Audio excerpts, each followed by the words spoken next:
Hi mga Mars! Welcome to another video. Since binisita ako ng aking mga kapatid at nagyaya sila na mag-milk tea, so I decided na dalhin sila dito sa pinakamalapit na milk tea which is a walking distance from our house. So ayan, nakapunta na kami dito sa Duo Brew. Yung shop po pala nila is a mix po ng apparel and then a milk tea. A milk tea shop. So ayan, nag-o-order na yung aking mga kapatid. So while ordering, so ito ako, video dito sa Duo Brew. Ayan yung kanilang shop. Meron silang shop for apparel. Ito yung kanilang menu, which is, we take the opportunity na bilhin yung buy one, take one, which is marami kami sa bahay. So, Instagrammable din yung place nila. So, ayan, nag-picture-picture na yung aking mga kapatid. So, meron din sila dito parang wall of fame, yung mga picture ng mga customer nila na nag-visit dito sa shop.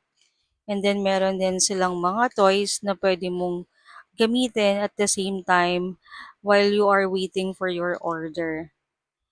So, ayan, hindi pa tapos mag-order yung aking kapatid dito. So, habang nag-order, itong aking anak na si Dominic is naglalaro ng mag-isa, which is he enjoyed playing chess naman kahit hindi siya marunong. So, ayan, laro siya ng laro. So, kami din, so while waiting din sa aming order, naglaro din kami ng Jenga dito. Ayan, tuwang-tuwa yung anak ko. Minsan nagto-talk siya mag-isa, sabi niya, wow, kapag na buo niya yung game. So, ayan, medyo matagal-tagal yung order gawin kasi madami kaming na-order. So, it's time to get our order na. So, yan sinasabi ni kuya kung ano yung mga order.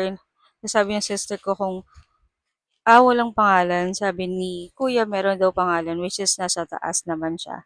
So, hindi ka mahihirapan i-identify kung ano yung order mo, which flavor it is. So, ayan siya.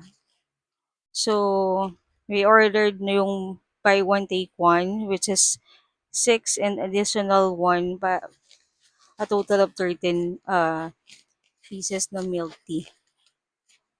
Ayan. Thank you kay Kuya. Shout out kay Kuya dito sa Duo Brew na gumawa ng aming order. And then after that, meron silang ditong tip for the crew. So, nagbigay yung aking mga kapatid. Ayan. So, thank you for watching. Hope you enjoy